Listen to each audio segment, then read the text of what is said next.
Predictions are always tricky, and predictions about the future are especially tricky. Predictions about technology in the future are doubly so. But cast your minds back 10 years, no iPhone, no Facebook, no Wi-Fi. Life was a lot better, I think, back then. But so to make a prediction 10 years from now to 2022, of course, is fraught with danger. But let's go. Coming from Silicon Valley, we see that technology change is nonlinear. It goes exponentially. There are dramatic changes and often surprising changes. And when I think about those technology impacts on the produce industry, I think we're going to hit tipping points in the next decade that will completely change market structure, the basis of competition, the economics of the industry, and how we make decisions. So with that, cast your mind forward. It's now 2022. Millennials, people who were born between 1980 and 2005, have driven the biggest change in retailing since the boomers.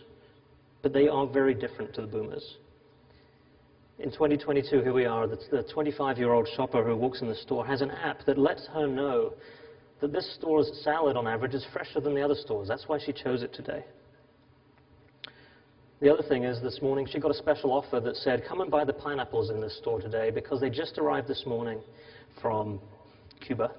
And they're especially sweet, and they're very fresh, and they match exactly what she's looking for. So that offer was specific to her location, her preference, and what's actually in the supply chain. The food waste that you heard Vernon talk about, it's 2022. We're not going to accept 30 to 40% food waste.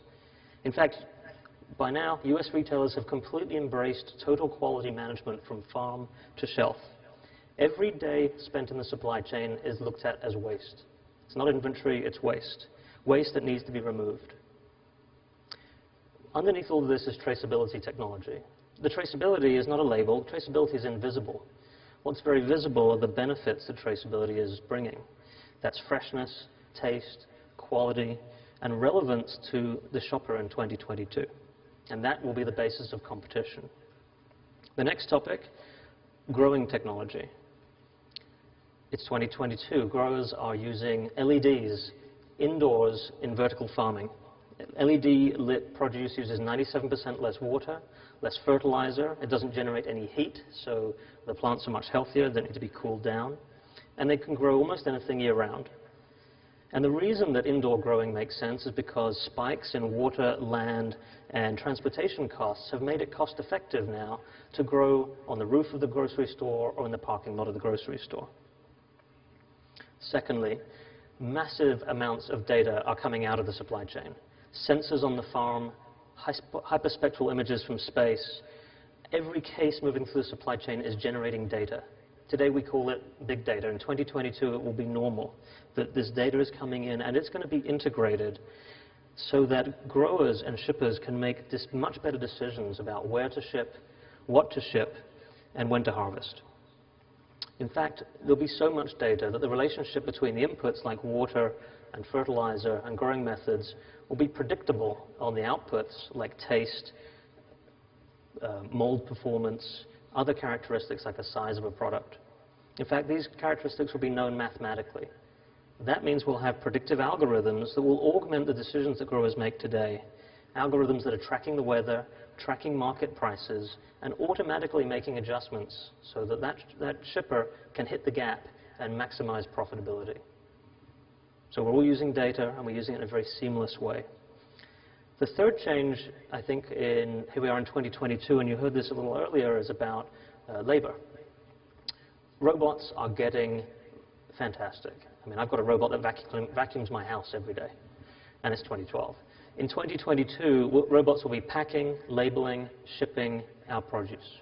And I actually believe they'll also be picking our produce. Today, in 2012, people don't believe that a robot can pick a strawberry, but Google's robot car just drove 300,000 miles without an accident and without a driver. I fully believe in 2022, robots will have transformed the application of capital to improve productivity, and we heard that productivity is one of the key issues. Think about robots on the farm. They'll change the way you plant. You can have narrower rows. You can do different crop cover. You could pick at night. So impact of technology, I think, will be profound on the growing industry. And then thirdly and lastly is packaging. You know, historically, packaging innovation has been form and function, size and appearance.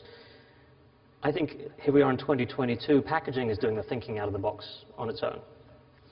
Packaging that is focused on increasing usable shelf life, increasing nutrition, increasing flavor, will have things like ethylene scrubbers, controlled permeability, time temperature indicators, displays literally on the packaging. All of these things will have happened with the focus on improving shelf life, nutrition and flavor for that millennial shopper. In fact, they'll have improved shelf life so much that over the last decade, produce exports from the United States have gone from 18% of farm gate to 50%.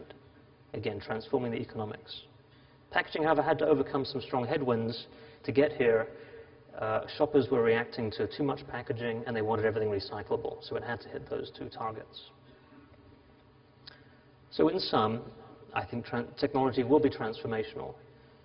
But I'd like you to reflect on this. Every technology that I just talked about in 2022 is actually available today, in 2012, and is already being used by folks in the audience on a small scale.